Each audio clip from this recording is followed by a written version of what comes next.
Pas de soleil, pas de soleil, pas de soleil, da-da-da. Pas de soleil, pas de soleil, pas de soleil, da-da-da. Assalamualaikum warahmatullahi wabarakatuh.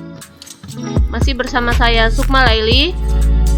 Hari ini saya akan membahas tentang jurnal penyesuaian atau adjusting entries mengenai beban dibayar di muka atau prepaid expense.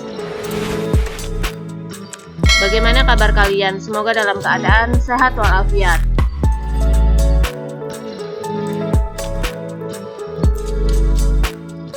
Sebelum memulai pelajaran, baiknya kita berdoa dahulu menurut agama dan kepercayaan masing-masing.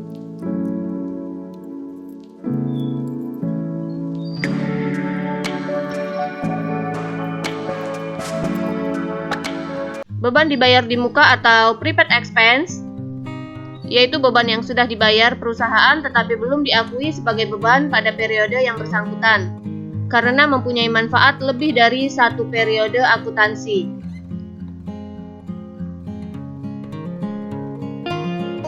Dalam pencatatannya, beban dibayar di muka yaitu ada dua cara.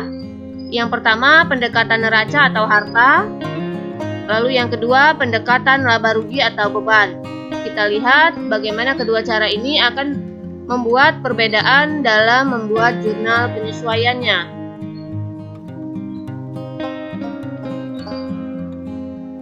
Yang pertama, kita masuk ke dalam pendekatan neraca atau harta. Pada saat membayar, pencatatan dilakukan dengan mendebit akun beban dibayar di muka dan mengkredit akun kas.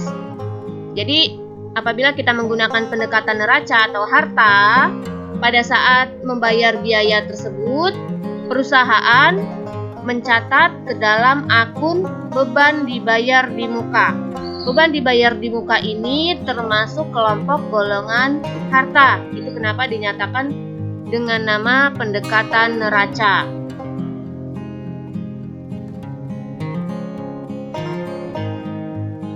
Kita masuk ke dalam contoh soalnya. Pada 1 Agustus tahun 2021 dibayar premi asuransi untuk 1 tahun sebesar Rp14.400.000. Jika menggunakan pendekatan neraca, diminta membuat jurnal umum pada tanggal 1 Agustus tahun 2021. Lalu yang kedua, membuat jurnal penyesuaian pada tanggal 31 Desember tahun 2021.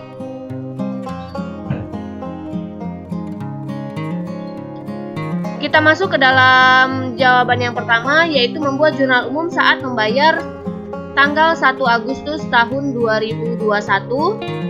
Di jurnal tadi transaksinya membayar asuransi sebesar Rp14.400.000 untuk 1 tahun. Apabila dicatat ke dalam akun neraca, maka kita menjurnalnya asuransi dibayar di muka di debit sebesar Rp14.400.000 dan kas di kredit sebesar Rp14.400.000. Ini transaksi pada saat pembayaran asuransi.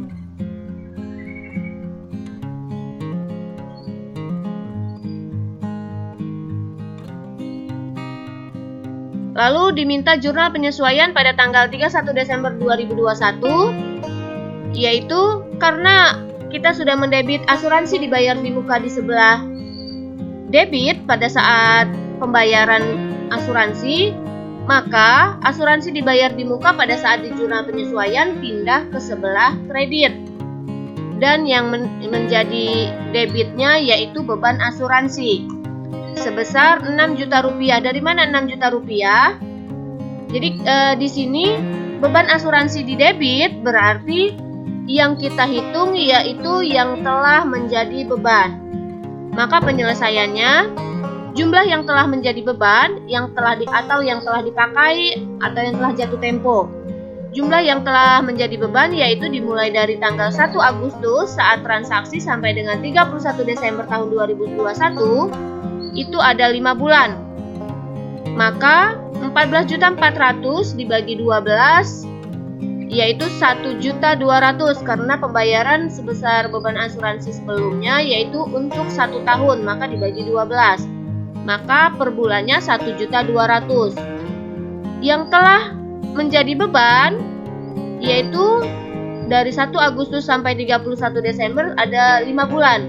5 bulan 5 dikali 1.200.000 maka didapatlah 6 juta rupiah. Atau perhitungan ini bisa juga 5 dari 5 bulan dibagi 12, 1 tahun 12 bulan dikali 14.400.000 maka didapatlah 6 juta rupiah. Maka yang kita catat apabila pada saat pembayaran dicatat ke dalam asuransi dibayar di muka di debit, maka jurnal penyesuaiannya asuransi dibayar di muka pindah ke sebelah kredit dan yang di debitnya beban asuransi. Apabila beban asuransi di jurnal penyesuaian di debit, maka angkanya yang telah menjadi beban. Yang telah menjadi beban yaitu 1 Agustus sampai 31 Agustus yaitu 5 bulan, maka sebesar 6 juta rupiah. Inilah jurnal penyesuaian 31 Desember apabila kita menggunakan pendekatan neraca.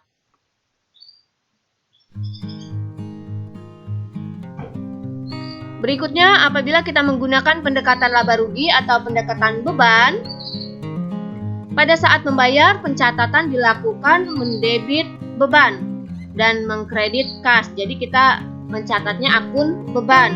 Kalau tadi kita mencatatnya akun neraca. Kalau di sini metode yang kedua yaitu akun beban. Kita lihat contoh soalnya. Pada tanggal 1 Agustus tahun 2021 dibayar premi asuransi untuk 1 tahun sebesar Rp14.400.000. Jika menggunakan pendekatan laba rugi, diminta membuat jurnal umum tanggal 1 Agustus tahun 2021 dan membuat jurnal penyesuaian pada tanggal 31 Desember tahun 2021.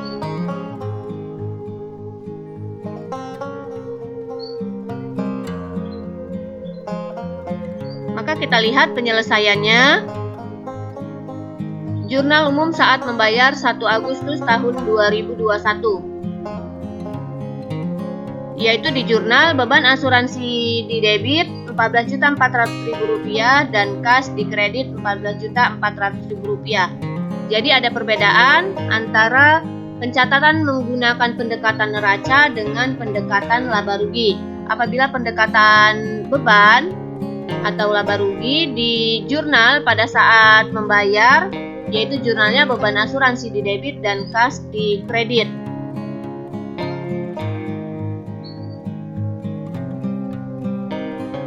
Maka kita lihat jurnal penyesuaian pada tanggal 31 Desember tahun 2021. Asuransi dibayar di muka di debit dan kreditnya beban asuransi.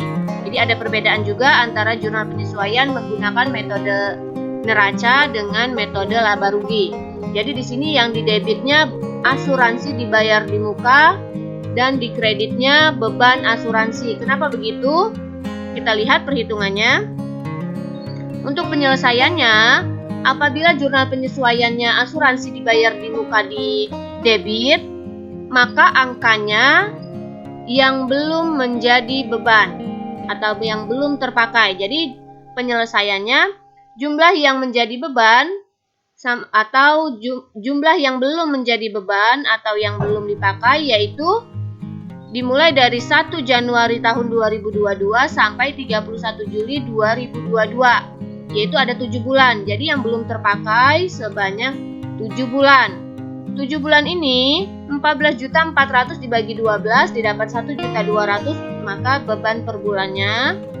Maka jumlah yang belum menjadi beban 7 dikali 1.200.000, maka didapatlah 8.400.000 rupiah. Atau bisa juga perhitungan ini dibuat 7 per 12 dikali 14.400, sama hasilnya yaitu 8.400. Maka kita jurnal asuransi dibayar di muka di debit dan kreditnya beban asuransi sebesar Rp8.400.000, yaitu angkanya didapat dari yang belum menjadi beban. Inilah perbedaan antara pencatatan akuntansi dengan menggunakan metode neraca dan metode laba rugi.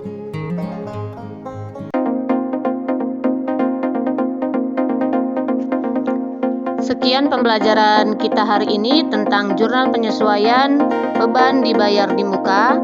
Semoga bermanfaat. Terima kasih. Wassalamualaikum warahmatullahi wabarakatuh.